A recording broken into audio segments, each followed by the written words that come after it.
Welcome back to Radio Free Urbanism, a podcast about urbanism and vaporware. Also, Lego sets that I got for Christmas. I got the London Lego set from my sister. You can see here the London Bridge, the giant Ferris wheel, the clock tower where the Queen lives, and of course the White House. So that's pretty cool stuff. We love our cities here, and we know them well. I, of course, am Alex Williams, your host, and I'm joined by my co-hosts, Nick Laporte. I'll get Nick to say hi. Hello. And Ethan Myers. Ethan, say hi. Hello, everybody. All right. Well, I said hi, and they said hello, but that works. We all know what we mean. All right. This is the show. Welcome back to the show. We're going to kick it off.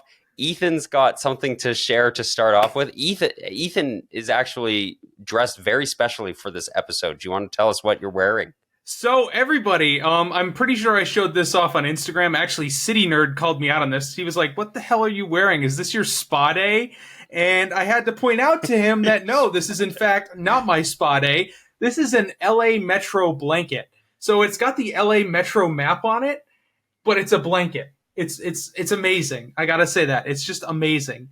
But speaking of the LA Metro, a lot of transit agencies, this coming up, New Year's Eve, big event. A lot of people consume a lot of substances that make it not optimal to operate a motor vehicle. Now, systems like LA Metro are offering their services likely for, actually, pretty much not every single agency, but a lot of them are offering their services for free because they want to encourage you not to drive over this, holiday that's coming up. So if you partake in any of these beverages, I do need to tell you guys that you need to, not drive and take transit. Now, a lot of agencies are extending their hours. They're making services free. I know a few cities in the Southwest. Phoenix has announced it. Los Angeles has announced it. And Las Vegas has announced it. I know there's cities all over the country and all over the continent that are announcing free services and extended hours.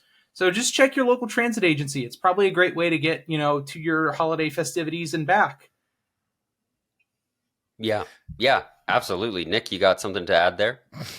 Sorry, I just can't help with the sarcasm. I feel like we always end up going there. But I was going to ask, is Arlington, Texas, are they going to have free service? I don't think that their rideshare thing is going to be free, but it's like $3 a ride. So they do have subsidized Uber there, essentially. So, if you don't have transit, you have subsidized Uber, essentially. There's something to be done. Yeah, official stance of the podcast is anti-drunk driving. In case anybody had any questions about that, yeah. So that's great to hear that a lot of transit agencies aren't just doing extended hours, but are actually doing free service, allowing people to go out and enjoy themselves without the worry about being able to get home safely. So that's great news and something that we need more of. Speaking of transit, I've got some interesting transit stuff to share. Ethan, if you're done with your report on New Year's Eve. Yeah, it's just a quick report. We just gotta let the people know. Let the people know. That's right. So I've got something to share. I'm going to change to a presentation here. So if you're watching, cool. If you're watching on YouTube, Radio Free Urbanism on YouTube. If you're listening in your podcatcher of choice, thanks for tuning in. We'll do kind of a described video with this. So let me figure out which screen I need to share. Here we go. And can you guys see that? It's loading. So there we go. Okay. So what you're seeing here, this is a elevated pedestrian bridge over top of McLeod Trail. It's got a parking lot below it, and it heads into Chinook Center, a mall that we talked about last time on the show, a very busy mall. And as you can see, this is the car traffic underneath the bridge. There is this turning lane for people going into the parking lot. On the far right corner, you can see masses of cars, people circling around the parking lot trying to find a place to go. Meanwhile, everybody here is lined up, backed up on the road, trying to get into the parking lot. And of course, while they're doing that, we're just walking along here headed to the mall. Of course, we very easily get into the mall. It was packed, super busy. And this is down to the parkade here. The escalator coming up from the parkade was closed. It wasn't working. So it was just down, and you can see a lineup down there of people waiting to get onto the elevator. And then people getting on and off the elevator. Listen, guys, cars are just inefficient. I got some more video of people coming around off the elevator here. And sparkling deer, Christmas decorations, busy mall. And then I got this shot. I really like this shot here. You've got people circling around the parking lot. It's very busy, but in kind of the reflection of the window, you can see how many people are walking by. And the number of people walking by just casually, comfortably, moving faster than the cars are moving. The cars are going to circle the parking lot trying to find a parking spot. But of course, everybody here, I don't know, I think it's a good demonstration showing how much more efficiently you can move people without cars when there's footpaths and things are walkable. And of course, this pedestrian bridge, it goes almost directly to a train station nearby. So I thought I'd share that with you guys. Any thoughts? Yeah, I was curious to see that Strode. I know you mentioned it in one of your videos in the past, McLeod Trail, and it's just insane to see it from that perspective, like not bird's eye view necessarily, but just above it. Wow, it is insanely wide. It is massive. Yep. It's incredible. But that lineup of cars is hilarious. This is that thing.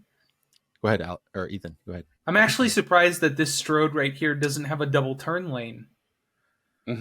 Yeah, so actually the thing is with this Strode too, there is another turn lane into the parkade that you can take further up.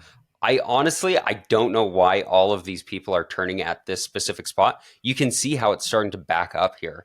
People are blocking lanes trying to get into the turn lane because the turn lane is backed up into the adjacent lane and then all the way back to the intersection at McLeod Trail and Glenmore Trail.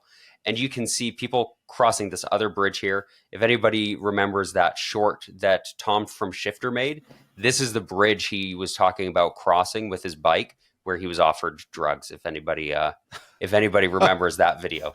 Hey, they were very nice to him in the video. They were very nice to him. That's true. This is the nicest not the nicest. This is the worst road in the city. You can see it keeps getting more and more backed up. This guy, eventually, you'll see him give up on trying to get into this turn lane, but it's brutal. This is just a horribly inefficient way to move people around. And even on a day like Boxing Day, where people are carpooling, it's still just more efficient to just take the train. Look how many people can easily get on and off the train, just like this. People getting around so comfortably easy. We need a description for our American viewers of what Boxing Day is. I think just from what I'm seeing, it's kind of just like, it kind of feels like Black Friday. It's a post-Christmas Black Friday. Yeah, basically Boxing Day is just Black Friday in December. It's December 26th, and it's the day when all the sales start. That's basically it. I'm sure there's some interesting history behind that, but I know nothing of it. See, folks, the Canadians have their priorities backwards. You're supposed to be consumerist and then give in to all the, happy stuff. They do it the other way around. That's true. We have our nice day. We actually have American Thanksgiving, and then we have our most consumerist day of the year. That's how we do it here. So it's pretty much the same. It's just different months. It's true. I mean, you guys celebrate Christmas too. Do you not have sales after Christmas? Usually not. No. December 26th is known as the biggest return day of the year. Oh, interesting. So everywhere else in the store is like kind of normal, but like if you look at the return lines, it's like almost out the door at some of these places. Oh, that's interesting. I didn't know that. I thought you guys would have had a lot of sales as well, but we actually have them like right before Christmas because It's just kind of how it is. Like they want you to get like all your last minute stuff in. Right. Yeah. Yeah. So was the parking lot full? It looked really full. Like there's people circling. Yeah. Super full. Yeah, there were people circling around looking for a parking spot, and all I could think, I mean, the parking rides at the other train stations, right? Anderson station in particular has a really big parking ride there. They were empty. Like I don't understand why people don't just, if you are driving and you don't want to do like your full transit route, right? Take the local milk run to the train station and then the train there. Just park at a park and ride and and get in by the train, because the parking there is absolutely bananas. But someday I would like to go back and dig into more of the data, because last week I mentioned about how the Cadillac Fairview, how the landowner, the owner of this shopping mall, Chinook Center, how they said that they valued each parking space as $18,500. We talked about that last week. And so I want to go back and really dig into the data of how they make that valuation, and did they consider the transit takers in that as well. It's a little bit hard to tell. It's hard to know how many people got there by transit versus driving. Could be interesting to have gone and kind of surveyed people and asked them how they got to the mall that day. It's actually that's something I might do in the future. Just thinking about it, it might actually be easier to get the data from transit, because I mean, all the transit agencies have the ticket of where people get off, or at least they have some of the data from that.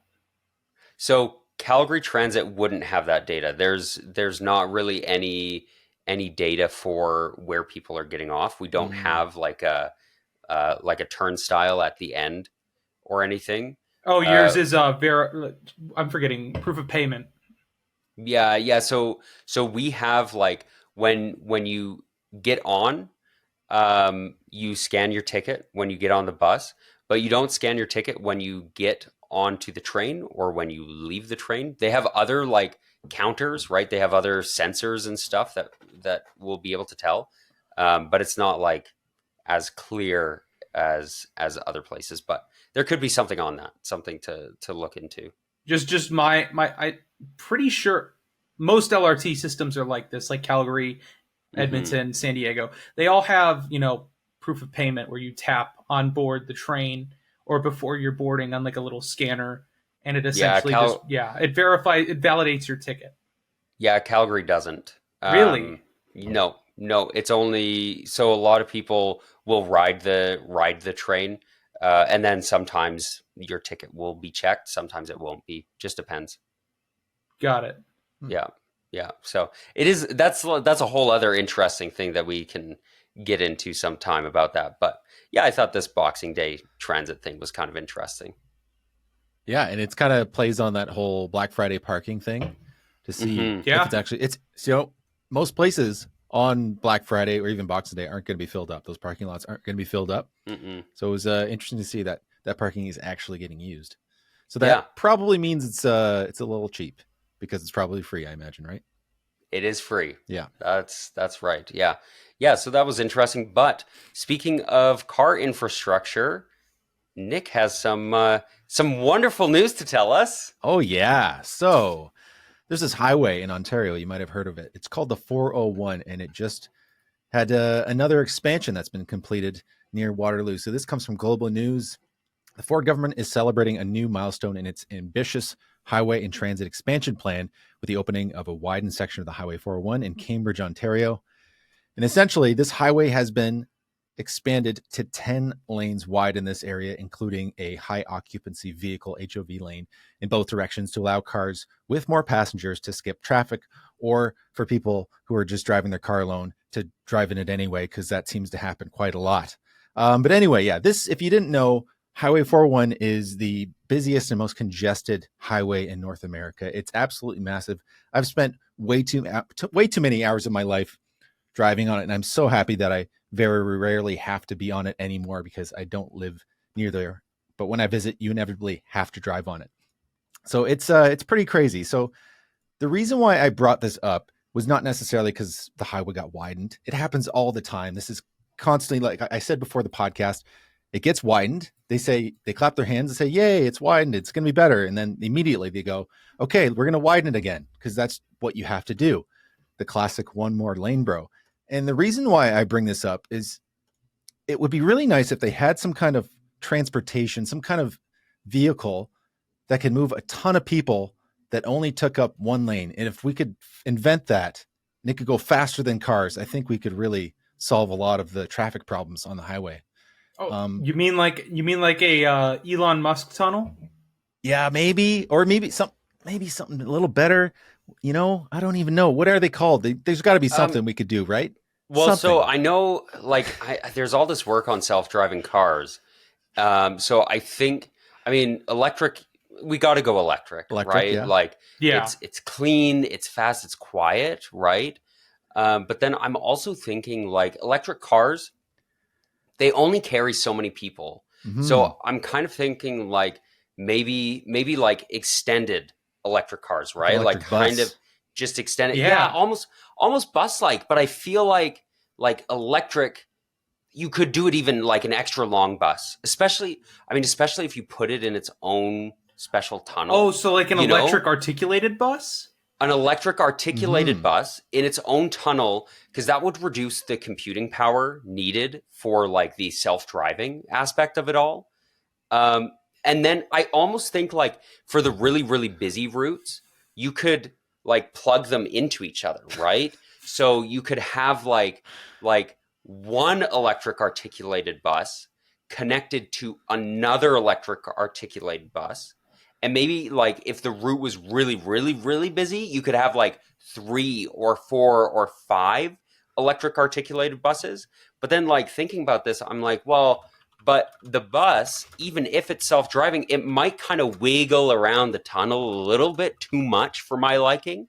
And so I'm thinking if we make like some sort of controller, like a metal stick that it kind of holds on to, you know? You mean like a guideway? A guideway, yeah. Almost like you know in D&D when your dungeon master is kind of like forcing you to go one direction, like railroading. You could make like a railroad. No. We can't do that. We can't do that. No one would take that. Are you kidding me? It's just, Chat, self-driving cars would you are the take future. A train? Who would take a train? I don't know. Oh my God. Did we just invent a train? We invented trains. Yes. This is my God. Well, we didn't imply that they were on steel rail or on steel wheels, so we basically just made the Paris Metro. Yeah. I feel inspired. I feel inspired. You're welcome, everybody. Yeah. So self-driving cars. This is the reason why I wanted to bring up the 401 in this expansion is because, yes, it is a perfect place to have high-speed rail, commuter rail in this corridor. There is some commuter rail. There's the GO trains. I've taken them a few times, but generally that's commuter rail. It only travels into Toronto in the morning and out of Toronto in the afternoon for the most part. And there's also Via Rail along that corridor. So I'm just going to read this part. This is just from Wikipedia. So the Quebec City to Windsor corridor is the most densely populated and heavily industrialized region of Canada. And as its name suggests, the region extends between Quebec City in the northeast and Windsor, Ontario in the southwest, spanning 1,550 kilometers, that's 710 miles. With more than 18 million people, it contains about half of the country's population and 3 of Canada's 4 largest metro areas. And the name was first popularized by Via Rail, which runs frequently. Wait, hold on. I'm just going to air quotes, runs frequent passenger rail services in the region and its service area known as the corridor. So yeah, a lot of people don't realize that in this, it's basically a straight line. Go look at a map from Windsor, which is right across the river from Detroit, all the way to Quebec City, which kind of reaches basically the top of Maine. It's a straight line. Half of the population of our country here in Canada live along that corridor. Mm-hmm. Name a better place that would be good for rail. Like, so I guess the same in the States in that eastern corridor, right? I just want to ask a question. What's the max speed on that corridor at the moment? Because I don't think it's above 90 miles an hour for us Americans. Yeah, on the train. Yeah. So I actually went up and looked at some rail service. So this is just between London, Ontario, and Toronto, which is about a 2-hour drive. And they do 6 round trips a day between those 2 stops, London and Toronto, taking anywhere from 2 hours and 10 minutes, so as long as driving would or longer, to 3 hours and 30 minutes. Some of them take 3 hours and 30 minutes to do that journey. It's absolutely despicable, in my opinion.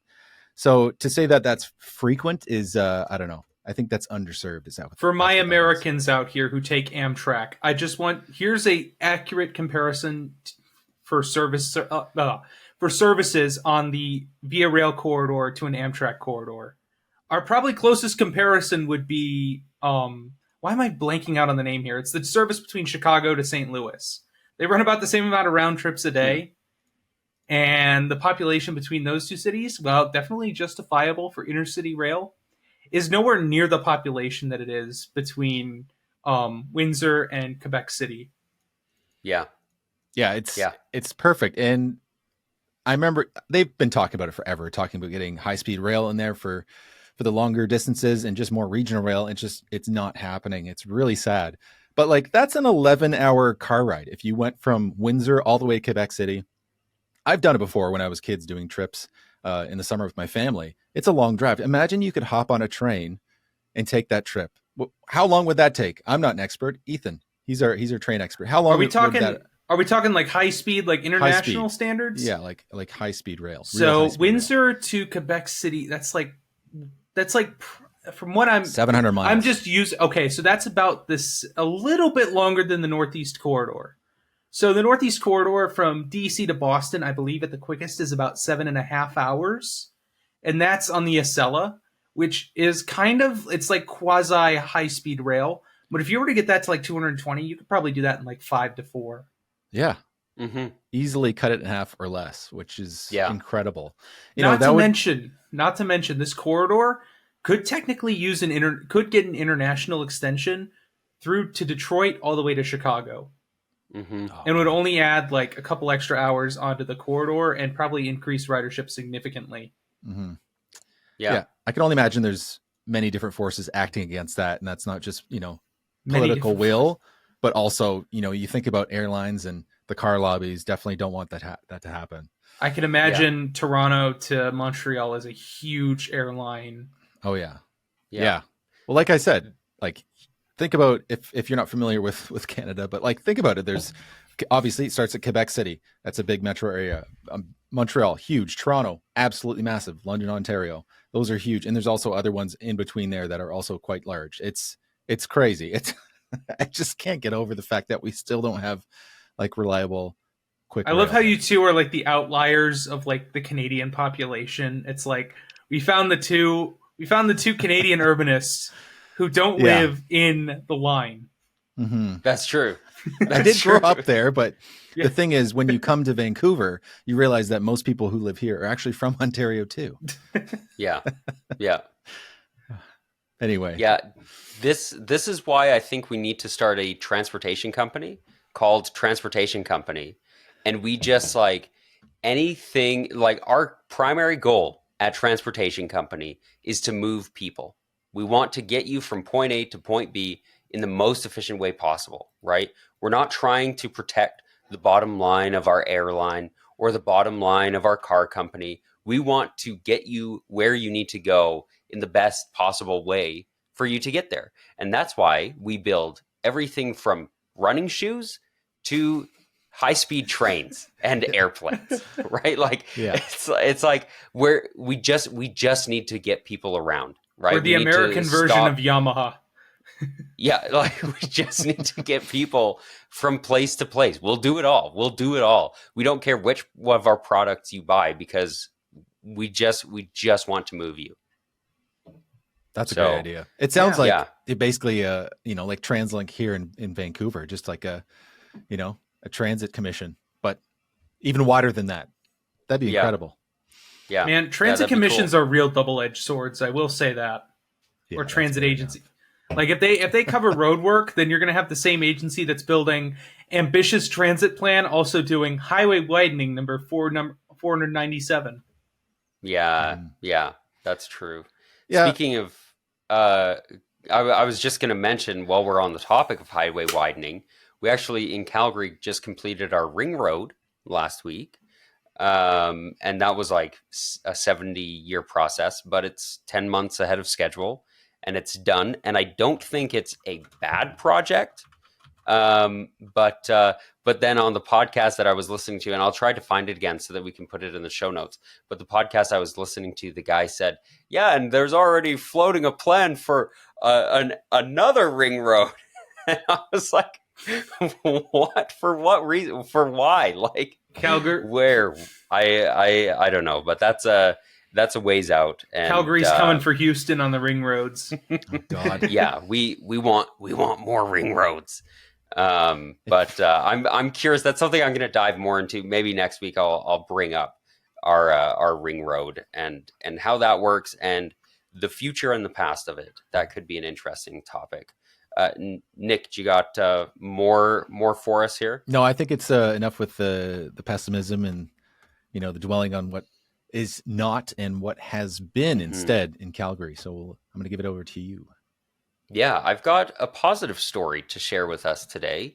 A man in Calgary set up a Christmas skate day with a bunch of other people who happen to be alone or lonely on Christmas Day. So that was a really nice community event. It wound up on the news. There's not a ton to share about this or to say about this, other than just to say this is kind of like an urbanist of the week kind of person who we're really just glad to hear that somebody did something in the community that brought people together. I think this is an often overlooked aspect of urbanism, is that it's not just the built environment that we're concerned with, but also the building of community and the communication with your neighbors and with the people on your street and with other people in your area. Of course, the built environment can do a lot to encourage people to get together, but it's always delightful when people fight against that built environment and use things like the internet to bring people together. So I just wanted to share that as a little bit of positive news and Christmas cheer. I like it. That's awesome. I love it. Yeah. I love it. It's great. Yeah. It's wonderful. And with that, I'll send it on to who's got back this to me? East Midtown. Is that back to you? Back to me, yeah. Looks like it's back to you, Nick. With the newsman Nick. Yeah, so I was Nick's really taking over this episode here, guys. Sorry, guys. Yeah, we'll pass it over to these boys after this one. So I was in New York City in the summer, got to spend some time riding bikes all over the town, and it was fantastic. But one section of the city that I only rode briefly was the East Midtown Greenway, because much of it's still in construction and was in construction when I was there. But what's just been finished, this is from Daily News, the East Midtown Greenway promising new waterfront access to open Tuesday. So this is a couple weeks ago. And this has opened up with a new park and another section that's just been finished from East 53rd to East 61st. And it's bringing the city close to its goal of 32-mile loop around Manhattan. So when I was there, I rode the west side, what's it called again? It's the Empire State Trail and the Hudson River Greenway, which is on the west side of Manhattan. And I think that one stretches like 16 miles or something. You can ride. Yeah, that one's pretty long. It's super long. So they're working to complete this whole ring around Manhattan. So you could walk, run, ride a bicycle, whatever, around the entirety of Manhattan on a completely separated pathway. This is it's not like most of the time you're not anywhere near cars. Some portions you're near like a highway or something, but really it's a separated track. And this new section looks beautiful. I saw this on the Micromobility New York subreddit that I follow, and somebody had ridden it and filmed it, and it looked really nice. And seeing these pictures here from Daily News, it looks really nice too. They've got some really nice interlocking brick on some of it, benches for people to sit down, and separated cycle tracks with lanes, and it just looks fantastic. I'm really happy with what's happening in New York City. And surprisingly, so I have a video I'm working on right now, and it's, like I mentioned last week, inspired by Ethan's lists that he always likes to post on his YouTube channel. So I'm doing a top 10 micromobility cities, and New York City isn't on that list. It's on my list, Really? but it's not on the Bike Score on the Walk Score website list. It's actually number 12, I think. Walk Score it's definitely an interesting site. For a lot of my videos, I've tried to kind of lean against it with some other data, but I mean, it's a good like baseline, but I mean, like, it just giving something a number really kind of takes a lot of the nuance out of the discussion. Absolutely. Yeah, and of course everybody, you're gonna have these walk scores, but it doesn't get into the nitty gritty of what works for you in your personal life and in your situation. It's cool to get like an idea of, oh, okay, so like if I lived in this area, it should be a pretty easy time to get around via transit or bicycle, whatever. Mm-hmm. But until you're there and experiencing it for yourself, it may or may not paint like the perfect exact picture of what you're looking for. I will say it gives you a solid baseline of what you're looking at in terms of walking and then to a lesser extent cycling and transit. Because I mean, there are some areas where it's like, how are you giving transit such a low score here? Or like, I don't know about that bike score. It looks a little high. Yeah. There's definitely. Yeah, I've got one. I put in my old address on there where all I had was painted bike lanes right outside my apartment next to a 55-mile-an-hour strode. And then I would have to cut across grass to get into the city. And it gave my bike score a 48. Yeah. It's like, okay, so I've been doing a lot of research, obviously, about this. And something I've noticed, too, is that I don't know the actual nitty gritty. It seems like the people who did the bike scores actually here at UBC and Simon Fraser. I think they did a lot of work on the algorithms and stuff. But it seems like it doesn't really take into account as much what type of bike lane it is. Because, for example, one of the cities on the top 10 is Long Beach, California, which I was like, that's surprising. So then I went and actually looked at the LA area and you're like, wow, you turn on the bike thing on Google Maps and you're like, there's a lot of bike lanes. And then you actually click on the street view and you're like, ooh, I wouldn't want to ride here. Like some of them, it'll just be worn out sharrows or really sketchy, like gutter bike lanes beside a street you could tell is definitely very high speed traffic. So it was like, I'll say Long Beach, right?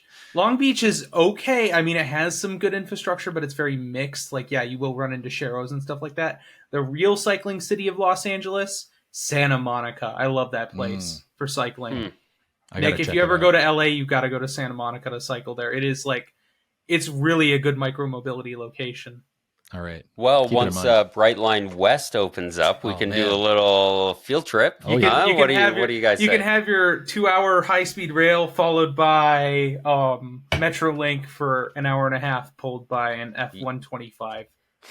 Well, I did take transit from Ontario, California to LAX once. So I have taken transit in that area, and specifically a train. So Metrolink, yeah. My sister actually used to not live too far from the station in Ontario. So what were you gonna say, Ethan? Just my favorite thing is just how like everybody here is hearing Ontario and they're just like, huh? And you're just like, Ontario, California. We've mentioned both Onterios. And then they also Ontario, California. And then they also hear Metrolink. And then you have people from California, Ontario, and St. Louis just like, is that my Metrolink? Which Metrolink? Yeah. I want to mention Calgary's bike walk score here. Okay. So if you just put in Calgary, Alberta, it'll stick the thing right in the middle of the city, right in downtown, and it says Walker's Paradise, which I can agree with that. Calgary's got, decent sidewalks, especially if you're downtown. The things you need, they're going to be around you pretty easily. Excellent transit. I'd say so. If you go downtown, there's a lot of buses running around. You've got 2 train lines access right there. So it's, not bad. But then Biker's Paradise, this gets to exactly what you guys were saying about what kind of bike lane. So in Calgary, we have a very extensive multi-use pathway network. If you get onto that, you're golden. You can get pretty far on that multi-use pathway. But once you get off of it, the cycling network leaves a lot to be wanted. There are some protected paths, and there's some very not protected paths. And then there's sometimes those blue signs that I like to say, just say, you're less likely to die on this road than that other road, so please use this one, I guess. But it's not a bike path. So that I think that goes into exactly what you guys were saying about How accurate is it? I don't know. I'll say, at least for walking, it's great. I'll say that it actually does do a really good job on walk scores, like the name suggests. Transit and cycling, it needs some work, but I'd say it gives you a solid baseline on what you're working with. I'd also, me personally, I go off the American grading scale system of that by kind of going like A, B, C, D, F of like, so like at least at my school, anything under a 60 was an F, 60 to 70 is a D, 70 to 80 is a B, or not 70 to 80, 70 to 80 is a C, 80 to 90 is a B, and then above a 90 is an A. If you really want to go for like actual like grading standards on that. Right. Yeah. Yeah. I think that's fair. Nick, do you want to tell us what your walk score is? In like my neighborhood? Yeah. I want to hear it. I want to hear it live on the show, Nick. Yeah. Please tell us. My walk score here in Vancouver is it's pretty nice. So my walk, I'm gonna start with the transit score. So my transit score is a 75. It's respectable. My bike score is 91. Very good. And my walk score is a 100.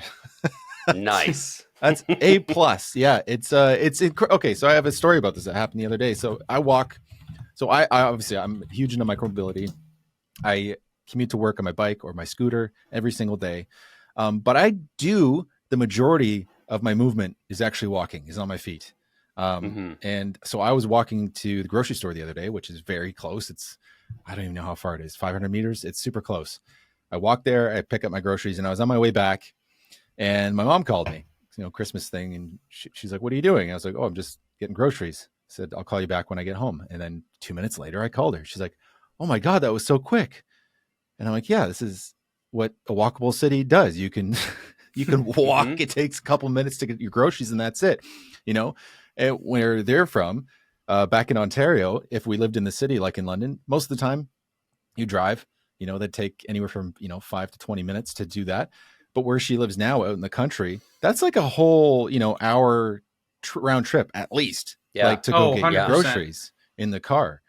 And anyway, it's incredibly nice to live in a walkable place. I'm very fortunate to be here. One of the huge benefits of living in a walkable place is it changes up your whole grocery shopping tactics. Like, living somewhere car dependent, you have to shop like once a week or once every 2 weeks. It sucks. You have to buy in bulk everything. You live near your grocery store, you're buying like every few days. You can get fresh produce, and it's not any more expensive than going once a week. Yeah, absolutely. And it's something you hear all the time from people who are car dependent and are quote unquote anti-bike, anti-transit. They're like, I don't, how am I going to get my grocery shop? It's going to be absolutely massive. There's no way I can carry that on a bike. Yes, you can. Cargo bikes exist. You can carry a shit ton of groceries in a cargo bike. But B, of course you don't want to go all the time because you're used to doing this giant trip that takes forever and it's a pain in the ass.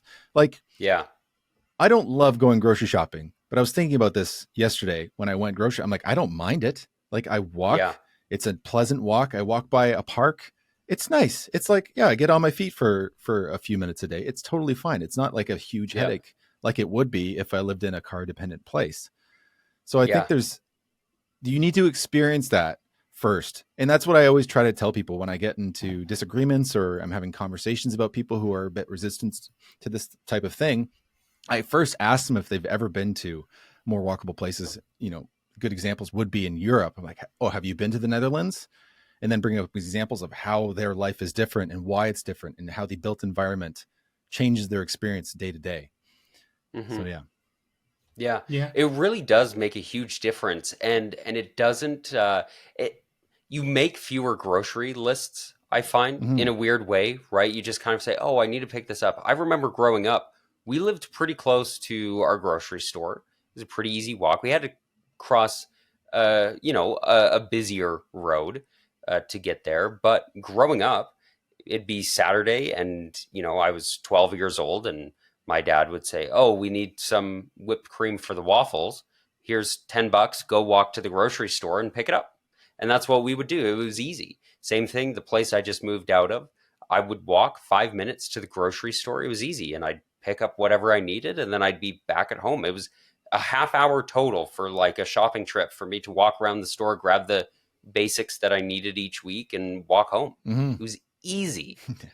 All right, Alex, what's that walk score looking like? So my current walk score is, let me pull. So it is somewhat walkable. So 61, some transit 43, and bikeable 65, which is kind of interesting that the bike score is higher than the transit and walkability, because I don't super feel like it is. There is technically the street that I'm not far off of. I'm kind of off of a main road here, but that main road is technically one of the bike routes in the city. I think it should have a full-on proper bike lane. The right of way is wide enough, and I'll make a video about that sometime. Some transit, I honestly feel like that one should be a little bit higher than it is. I'm a half-hour walk from a train station, and I'm a 2-minute walk from a bus stop that will get me downtown pretty quick. So it's not awful, but also I'm somebody who's willing to walk a further distance than a lot of people. So there's that too, right? Depending what your personal preferences are and what you're comfortable with doing. What about you, Ethan? I'm gonna get cooked here. So my walk score is car dependent. I have a walk score of 32. Ooh. I have a transit score of some transit with 26. And I have a bike score of 31. However, I will dispute two things on this list. I think the transit score could probably be a little bit higher. My closest bus stop is like 3 houses down. I'm currently living in a single family home, living with my parents. Mm-hmm. I'm fully free to admit that. But yeah, my closest bus stop is about 3 minutes away, and it has frequencies of about every 30 minutes. However, if I go to my bus stop that's about a mile away, I can get every 15-minute frequencies all 24 hours of the day. On top of this, surprisingly, one of the weird things with Vegas is the farther away you get from the Strip and downtown, the better the bike infrastructure becomes. Really? So I live pretty much on the edge of the valley in Henderson, and pretty much every Strode here has painted bike lanes, which no one uses. You're insane if you use them, because always right next to the Strode is a double lane multi-use path, essentially. So each side of the Strode has multi-use paths, and they're amazing for cycling on because, once again, you're not getting any interference from cars. It's easy to pass pedestrians on them, and overall, it's a really comfortable riding experience. You're not really getting interfered with cars pretty much at all. And these trails can take you to pretty much all essential places near me. So it has multi-use pathways and a painted bike lane? Yeah, so the Strode is like it's probably one of the most horrid Strodes you can imagine. It is 6 lanes and it has painted bike gutters. Wow. And then there is so much clearance. So one thing you guys need to know about Vegas Strodes is that they are enormous. They make every other Strode look like nothing. I'll have to pull up clips for next time. But Vegas Strodes are a different breed of Strode. They make every other city's Strodes feel like nothing because they're that wide. But they're so wide that they pretty much are able to put multi-use paths on the sides of them. And then actually give them like pedestrian-friendly features like shade trees and other things like that. Because out in the desert, shade trees are pretty much your only way of surviving on these trails when it's 110 degrees outside. Huh. Well, that's interesting, and I'm looking forward to more Strode reports from Vegas. Yeah, it'll make you feel grateful for where you live. Yeah, it makes Calgary look wonderful. Yeah, well, I'm not far off of the Strode McLeod Trail, which was basically the inspiration for starting my channel, Humane Cities, and so I've got some fun stuff, Strode related things planned for 2024. So we'll be exploring more Strodes in the future. And one thing, as we wrap up this conversation about our walk scores and bike scores and transit scores and stuff, one thing to note is it is about what works for you, right? It is about, like Ethan, you're saying, you know what, actually, I feel better about the bikeability than what this is. Could this just is be cope, us. but but you know what? Do you know what though? Like if you're making it work for you, right? And same thing with me. How I feel about the transit. I'm like, you know what? The transit could be better. I know it could be better, but what I've got, it's working for me, and I think that's the bottom line. But we've got some listener mail. Ethan, if you want to take us into our first bit of listener mail here. Yeah, let me introduce this. So this piece of listener mail comes to us from Walter. So this message starts out with, "Hello, Radio Free." It's an email. It comes from our good viewer Walter. I already said that, but it starts out with special thanks to Ethan to introducing me to this podcast via his content. Thank you so much, Walter. Much appreciated. My name is Walter, and I'm a student from rural NorCal, and I wanted to bring some news that I heard about in California about rural areas in general. And he links to a proposed project in California to build normal rail from San Francisco all the way through Sacramento into the foothills of, the Sierra Nevadas. Which actually, there is quite a bit of that built, but he said, "I am curious on your thoughts on this project. Will it be blocked or watered down by NIMBYs? Can it be upgraded to high-speed rail? How can TOD be prioritized and encourage ECT?" This is a long email, by the way, so really big thanks to Walter, because there's a lot to break down in this. But I also wanted to bring up that Sacramento is one of the few LRT manufacturing facilities, and yes, it is from Siemens, Walter, and to probe your thoughts on domestic rail production for a city with a struggling transit agency. LRT system monitored and run hand and not machine. What can Sacramento do to improve its transit while supporting domestic manufacturing? I think it would be cool to see more American and hopefully rail unionized related jobs. My broader concern to bring up is how walkability and transit-oriented developments can fit into more rural areas. I live in Grass Valley, a small town in the foothills of California outside of Sacramento. He's car dependent. He lives more than 45 minutes away from anything, and his parents have been super commuters for a long time. However, his parents have been taking advantage of remote work, like a lot of people have post, pandemic, and the local towns have completed some street conversions to, be more less car oriented and more, have that road diet. You think some rural areas can continue to keep a good economy with recent trends while developing for more than just cars? So actually, one of the most Sacramento is a very interesting area. I kind of love it and hate it at the same time. I want to bring up the point first on rail into the foothills of the Sierra Nevadas. So we already have the Capital Corridor in California, which is a train that runs essentially from San Jose all the way just a little bit past Sacramento. So there's already rail on that. I don't know if Walter was mentioning like a regional rail corridor for Sacramento or anything like that, for just kind of more of a go option, or Metra or Metrolink.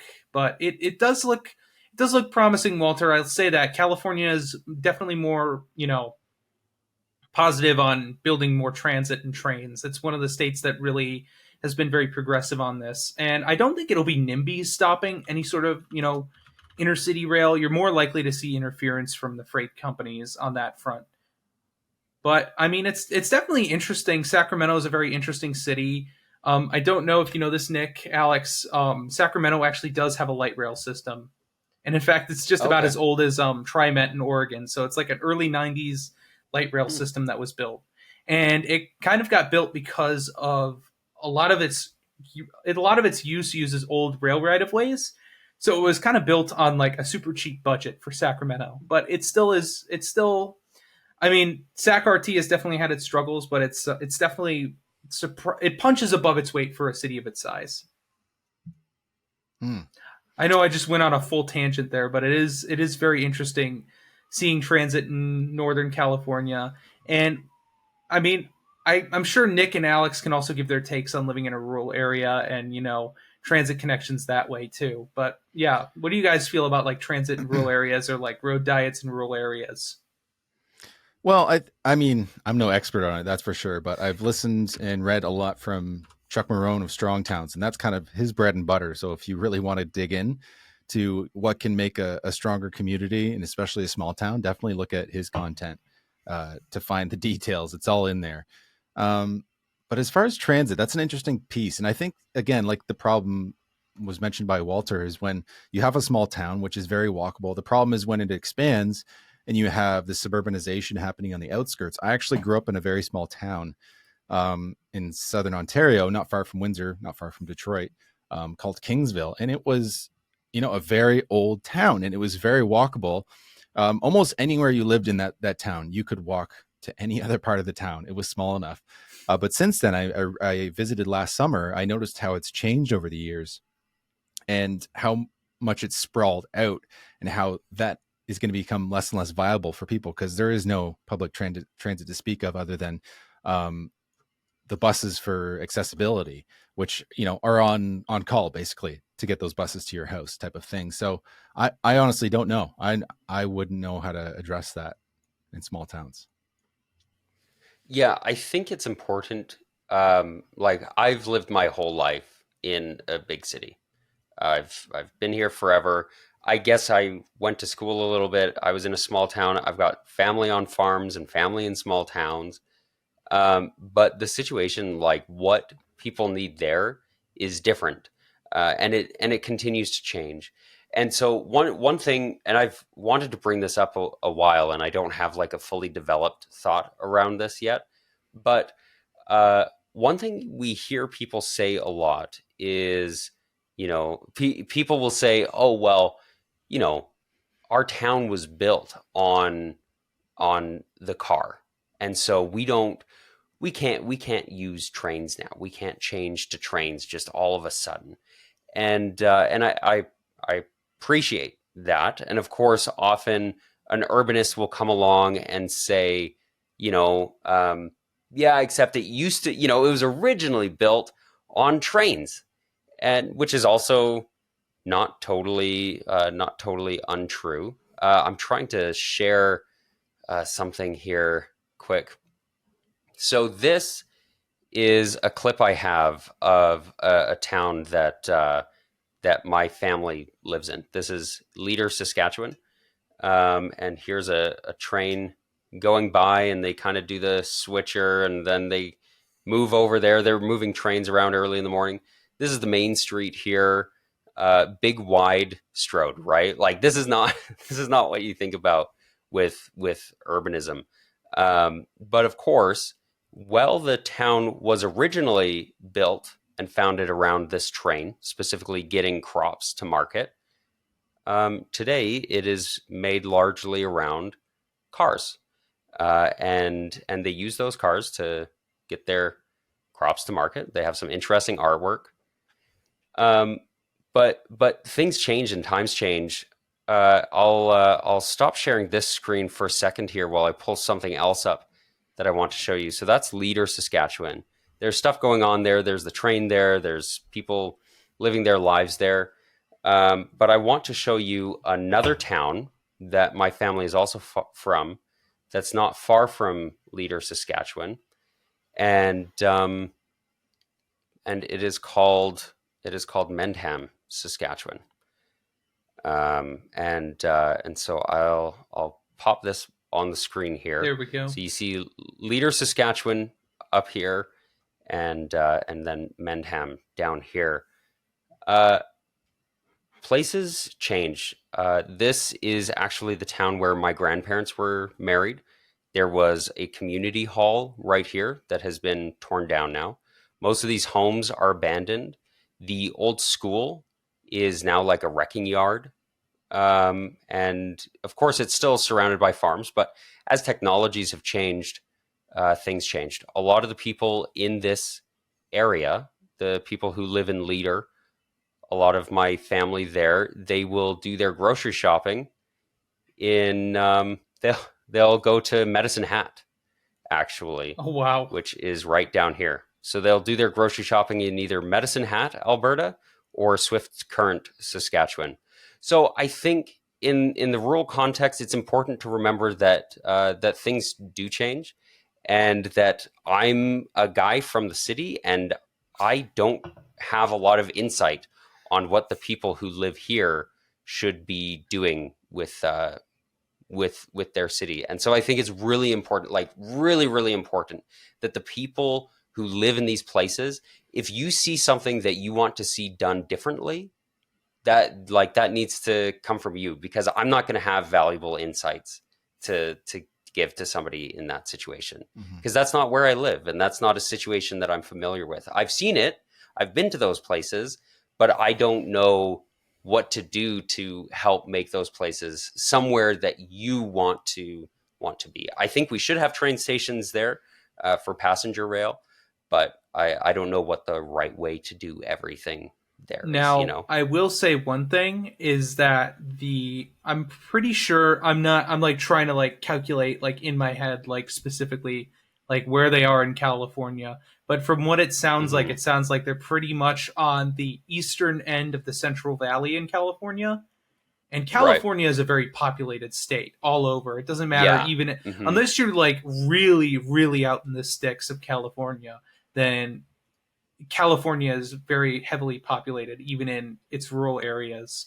And so I think that this area probably actually does have a more than likely shot of actually getting some sort of transit. I mean, even if we look at, you know, the greater Los Angeles area, for example, there's a city that I would say is probably fairly comparable to cities on the edge of, you know, the Central Valley, and that would be Lancaster, California.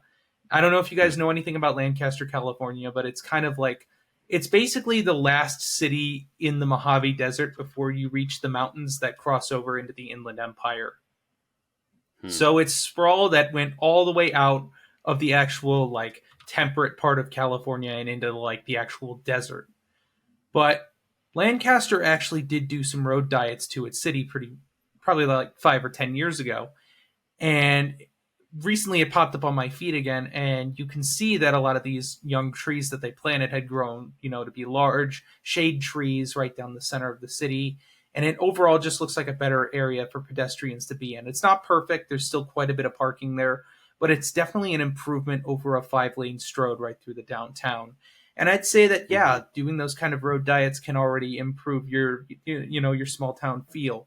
But a lot of these cities, too, in California especially, a state that's very progressive with its funding for supporting even its rural communities, could definitely provide some sort of inner city bus service there, or, some sort of, transit, even if it's not super frequent, as a way to just kind of get rid of that car dependency. California overall is it's just very progressive in supporting even its smallest communities. I mean, it's not a perfect state. It has its flaws, but it definitely does have that, it does have that mentality of like, we have to support even our rural communities. Yeah. Yeah, and I do think, like you mentioned, California has the same population as the entire country of Canada. And the areas that I was talking about as rural are rural Saskatchewan. That's like that's a totally different thing. We could be talking about a city of 20 to 30,000 people here in California. Right. Whereas I'm talking about a place with 700 people and another place with, 3, right? And so, it's definitely context specific. There's somebody I'm going to call out, a listener who I think may have some interesting insights into this, and that's the rural urbanist. Yes, I know. I know they're listening. So if they want to comment and on the YouTube video or email into us, let us know what are some things in small towns, in rural areas, that might work well in this specific situation or in other situations. That could be some valuable insight. And if you want to email into us, you can do that at radiofreeurbanism@gmail.com. Nick, anything to add? I don't know what else to add other than the problem, I think, just stems from sprawl in the first place. If you don't have that sprawl, you generally don't even need the transit for the most part. Not at all, but for the most part, it's not needed. Most things can be done on foot or on a bike. Yeah, micromobility is going to be huge for rural communities, and I think that should be that'll definitely be a topic in a future episode. Yeah, absolutely. Actually, speaking of micromobility in rural communities, I was chatting with one of my distant cousins. We're like third cousins at this family reunion in Saskatchewan this summer, and he is in Regina, and he gets around mostly by e-scooter, actually. And that was kind of something interesting to find. We both went to our farmer family, and then my third cousin, he's riding around on his e-scooter, and my dad says, "Oh, Alex has one of those."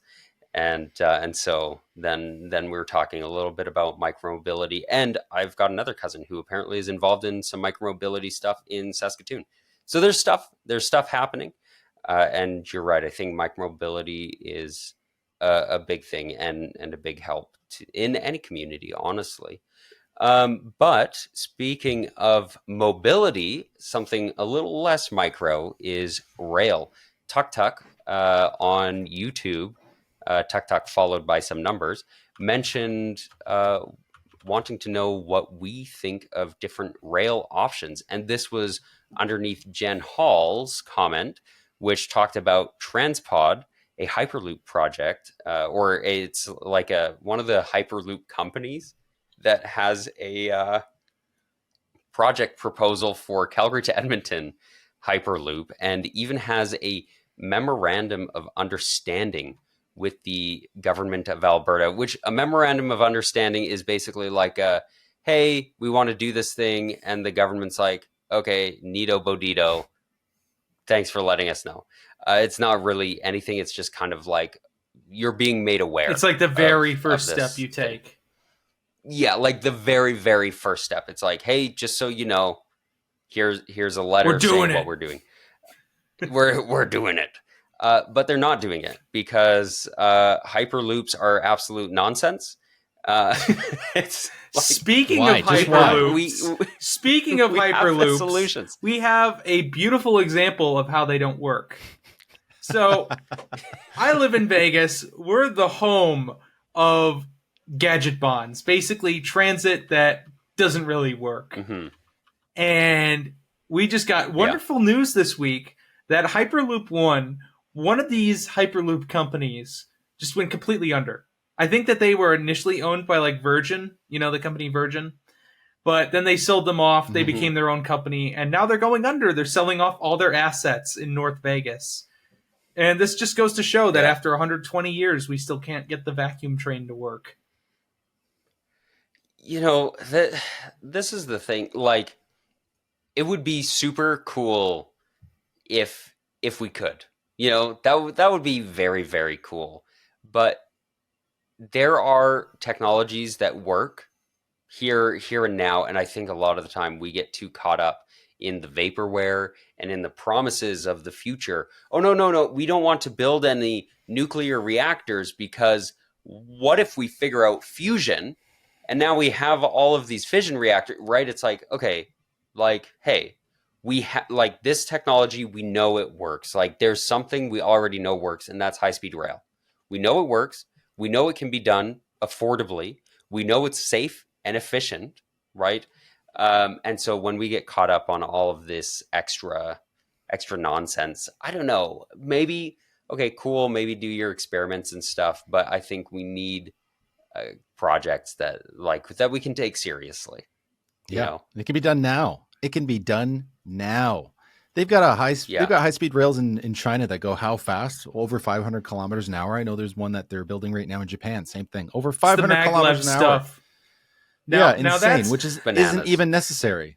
It absolutely isn't. But I mean, we can definitely build the normal high-speed rail, which isn't gonna, balloon to the insane cost, and is going to provide a pretty decent solution for transit. Mm-hmm. Heck, you don't even really have to go into high-speed rail for a lot of corridors. You can honestly just settle for 125 mile an hour services, and you'll have good competition. I mean, the Northeast Corridor does it. Brightline East does it. It's already a good option. I mean, why not? Yeah. So what do we think of different rail options? Well, it really depends on context. High-speed rail, there are certain places I think that would be great. Like Calgary to Edmonton, that would be fantastic. Windsor to Quebec City, that would also be very fitting. But within the city, why would you build high-speed rail to get from one end of Calgary to the other, right? We've got light rail transit. We could even do metro that does things like that, right? And then local things. well, you can use trams, right, to get around. So it's really context specific. It's really just using the right tool for the right job, you know? Like, sometimes you can go overkill, and there's nothing wrong with that. I mean, Baltimore has a heavy rail subway, if you guys didn't know that. But they also have light rail, too. And, you know, sometimes they do a better job on one thing. You know, sometimes another mode does something better for something else. But, you know, yeah, really, it's right tool for the right job. But, you know, there's nothing wrong with going overkill, honestly. In my mind, you know, like, it's better to go bigger than go smaller. Like, I would, like, if you're considering, like, BRT versus LRT, obviously I'm going to tell you to go with LRT. That's also because I'm a train nerd. Yeah. Nothing against buses. I love buses. Trains are fun. I don't want to know what to tell you people, but, like, trains are cool. Everybody loves trains. If you're considering two options, if you're considering between, like, light rail, heavy rail, or, like, light rail and bus, always go with the bigger one. Yeah. Always go with the bigger one. It's fun. It's fun. Yeah. I love the idea of just a commuter rail, but also just rail within cities that doesn't have to be fast. Like, for example, I remember when the Up opened in Toronto. That's a Union to Pearson Express train that just goes from the airport to downtown Toronto. And I think the average speed on that thing for the entire ride is just around 60 kilometers an hour. It's not very fast. I think its top speed is like 140 or something. But, like, that average speed, a lot of cases is going to be faster than driving, right? It's going to be more convenient. It's going to be more comfortable than driving. So just having those options widely available just completely changes the landscape. Yeah. Now, if you can, I also think, Alex. Go ahead, Ethan. Oh, I was going to say, if you can go big in a lot of areas, definitely go big, then go small. Because I will say that a lot of cities in the U.S. have this problem where they just go with light rail when they should have gone with heavy rail. So, for example, that I want to use for this is that Los Angeles has both the A line and the E line, and they're light rail, and they piss me off so much because they have to deal with, you know, intersections and stuff like that on corridors. That could definitely justify a bit more than just light rail. Yeah. Yeah. I think something important with rail, no matter what type of rail it is, it has to have signal priority. Like, what the fuck? Like, in 100%. Toronto, why is your fucking train in the middle of the city getting stuck in traffic? This is absolutely ridiculous. Yeah. That's nonsense. Right? Yeah, it's literal nonsense. It's insane. It drives me insane. Totally defeats the purpose of having it on rails. And I know Edmonton has had some issues with their rail, and I've got some issues even just with Calgary's bus rapid transit, the Max lines. I know there's one specific spot where a lot of the time the Max line will have a red light, and I'm thinking, why aren't we going through this? There's no reason for us to be stopped right now. I believe in full transit, ultimate signal priority authority. That's my I'm more radical primary than you guys. belief. I'd prefer full grade separation if you're going with full on rail transit. I'm ambitious here, you know, guys. I just want everything to be a 80-mile-an-hour metro. You know, that's just my thing. And vacuum sealed. 80 miles an hour, platform screen doors. Nothing else can work. You want to build a tram? No. Yeah. I love trams, though. I think trams are severely underrated, and should be implemented more. But that's some thoughts that I'll have to save for a future episode. Last thought on this from me is that if you're running light rail or a tram, if it has to go in a tunnel, it's probably not worth it. Just go with the metro at that point. Yeah. That's just my final take on it. That might be controversial. The Philly people may not like me. The Seattle people may not like me. But if you have to run it in a tunnel, just run heavy rail. Yeah, we'll have to do a rail tier list sometime. We'll be fighting each other on stream with that. But I think we might be about ready to wrap it up, unless Nick has any last minute things he wants to throw into the conversation. I have some things, but you know what? Yeah. Okay. We're going to go to this one. So this is a video I put just at the bottom that we didn't actually include this in the video. So this is from a YouTube channel called Japanalysis. And this is something that just popped up. I love Japanese culture and everything about it. I just love it. So I often get a bit of an otaku myself, but I often get recommended Japanese, culture videos on my YouTube channel and or my YouTube homepage. And this video is titled "Angry Japanese Freakout dash Gaijin's Fault or Not." So I'm gonna just maybe I'll share my screen here. Figure out how to do this again. There we go. And so basically, what's happened here is there's a fella who basically got in the way. You got it? Okay. Got in the way of something happening. So it seemed pretty innocuous at first when you're watching this video. And there's this tram/train coming down the street somewhere in Japan. And you see coming around the corner beside the train is a guy on a bicycle with his arm up in the air. And Gaijin just means foreigner in Japanese. And as he comes around the corner, people are yelling and screaming at him, freaking out. And they start swarming him and berating this man for getting in the way and ruining his shot. So in this video, I learned about basically the foamers of Japan and how intense they are about trains. And I just want to say that's pretty interesting to me. And I didn't know that it was such a big thing there. What's the Japanese word for foamer? I don't know. That might be important for the conversation. That's so funny.